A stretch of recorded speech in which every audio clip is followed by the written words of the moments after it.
ये बहुत बड़ी जानकारी है। पाकिस्तान का एक पायलट भारत के कब्जे में आ गया। तो ये तो और उसकी दुखती रग को पकड़ लिया भारत ने। एक पायलट कब्जे में आ गया। भारत के कब्जे में पाकिस्तान का एक पायलट आ चुका है। ये बड़ी जानकारी आपको हम दे रहे हैं, बड़ी खबर आपको हम दे रहे हैं। भारत के कब्जे में पाकिस्तान का पायलट है। एक नहीं बल्कि दो, संख्या बढ़ गई है। भारत के कब्जे में पाकिस्तान के 2 पायलट हैं। तो 2 पायलट्स को भारत ने अपने कब्जे में ले लिया है। आप देखिए, आए थे यहां पर F-16 और F-17 लेकर, लेकिन पहले तो वो फाइटर जेट्स गिरा दिए गए और अब बताया जा रहा है कि इन दोनों पायलट्स को, जो कि पाकिस्तानी पायलट्स हैं, इनको भारतीय सेना ने अपने कब्जे में ले लिया। 2 पायलट भारत के कब्जे में आ चुके हैं पाकिस्तान के। अब पाकिस्तान क्या करेगा? अब तो कोई विकल्प बचा नहीं उसके पास। ये बड़ी जानकारी आपको हम दे रहे हैं इस वक्त की। भारत के कब्जे में पाकिस्तान के 2 पायलट आ चुके हैं। 2 पायलट्स ऐसे पाकिस्तान के जो भारत के कब्जे में। भारत ने इनको पकड़ लिया, भारतीय सेना ने इनको पकड़ लिया है, हमारे जाबाजों ने इनको पकड़ लिया है। ये यहां पर युद्ध लड़ने आए थे। देखिए, युद्ध लड़ने आए थे, F-16 F-17 लेकर आए थे, लेकिन उनको नेस्तनाबूद कर दिया गया, उनको मार गिराया गया। लेकिन ये दोनों पायलट जो हैं वो अब भारत के कब्जे में आ चुके हैं। भारत ने इन दोनों पायलट को, जो कि पाकिस्तानी पायलट है, इन दोनों को पकड़ लिया है। तो एक के बाद एक पाकिस्तान के रास्ते सारे बंद होते नजर आ रहे हैं। पाकिस्तान के पास अब चारा क्या है, ये अपने आप में एक अहम सवाल है। अब पाकिस्तान को भी खुद समझ नहीं आ रहा है। इस वक्त तो बहुत ज्यादा कंफ्यूज वो नजर आ रहा है।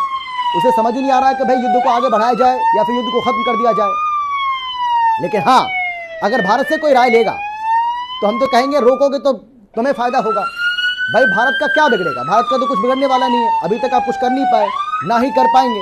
तो इसीलिए अच्छी बात यह है कि भाई आप ठहर जाइए, थम जाइए, घुटने टेक दीजिए, सरेंडर कर दीजिए, कहिए मोदी जी गलती हो गई, माफ कर दीजिए।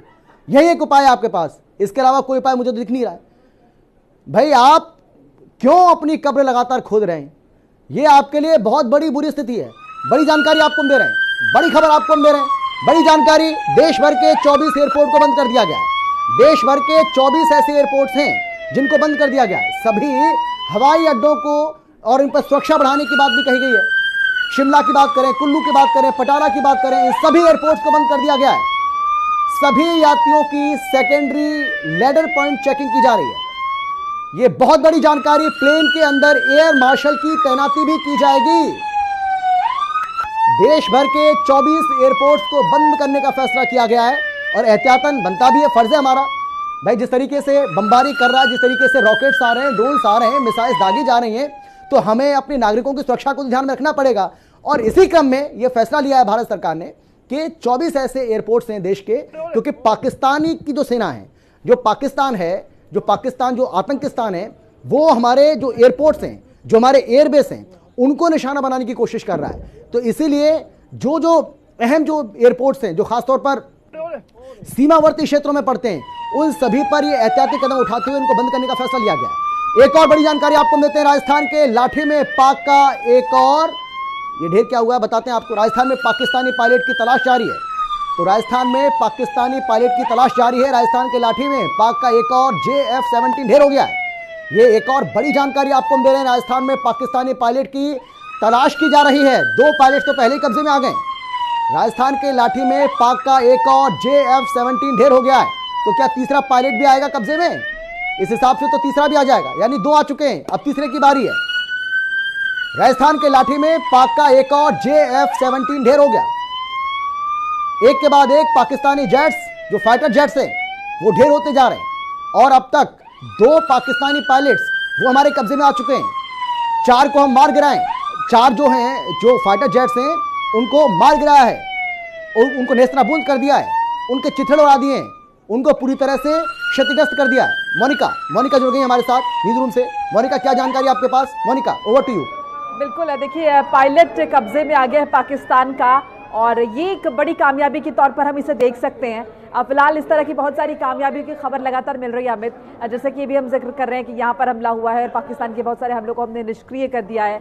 इन सब के बीच देखिए बता दें बॉर्डर पे हाई अलर्ट के आदेश जो है वो जारी हो चुके हैं। स्कूलों के लिहाज से पंजाब में भी स्कूलों की छुट्टी जो है 3 दिन के लिए घोषित कर दी गई है, स्कूल्स के और कॉलेजेस की भी।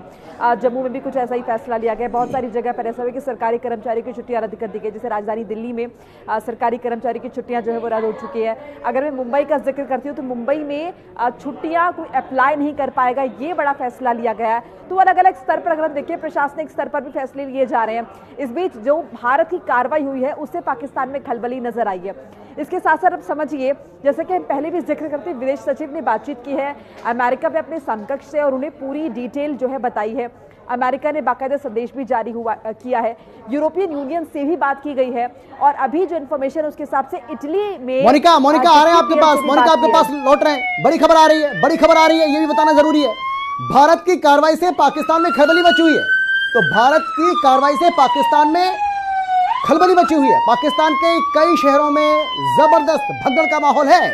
इस्लामाबाद के पौष इलाके में मिसाइल अटैक हुआ है। मिसाइल अटैक, देखिए इसी की तो बात हम कर रहे थे।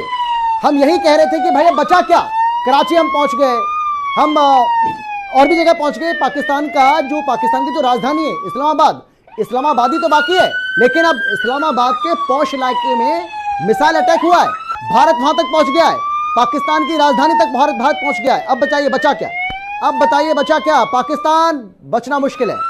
अब भाई मामला गड़बड़ है। अगर हम इस्लामाबाद तक पहुंच गए तो फिर तो भाई दिक्कत है आप लोगों के लिए। अब तो हथियार आपको डालने ही पड़ेंगे। भारत की कार्रवाई से पाकिस्तान में खलबली का माहौल है, वहां की जनता भी परेशान है। अरे मुनीर, तुमने पंगा क्यों ले लिया भाई, पंगा क्यों ले लिया। वहां की जनता, वहां की आवाम ये कह रही है कि मुनीर क्यों पंगा ले लिया आपने।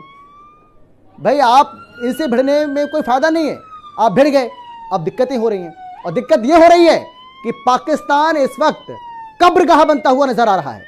पाकिस्तान के जगह जगह तमाम शहरों में वहां पर ड्रोन्स गिराए जा रहे हैं भारत की ओर से, वहां मिसाइलें दागी जा रही हैं, रॉकेट्स दागे जा रहे हैं और पाकिस्तान कुछ भी नहीं कर पा रहा है, इंटरसेप्ट तक नहीं कर पा रहा है। और आप देखिए जब उधर से कुछ आ रहा है हम तैर गिरा देते हैं, मार गिराते हैं, चल हट यहां से।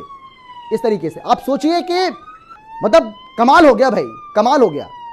ये नया भारत है, इसलिए तो हम कह रहे हैं ये नया भारत है। इस नए भारत से पंगा लेने की हिमाकत जरूरत कैसे कर ली पाकिस्तान ने। भुगत रहा है, भुगतेगा। अब भाई रिपोर्ट्स तो भी आई थी ना, आपने भी सुना होगा, जिसमें कहा गया कि 96 घंटे तक पाकिस्तान अगर भारत से जंग लड़ ले, युद्ध लड़ ले तो बहुत बड़ी बात है। इसी पर तुम अमल कर लेते भाई।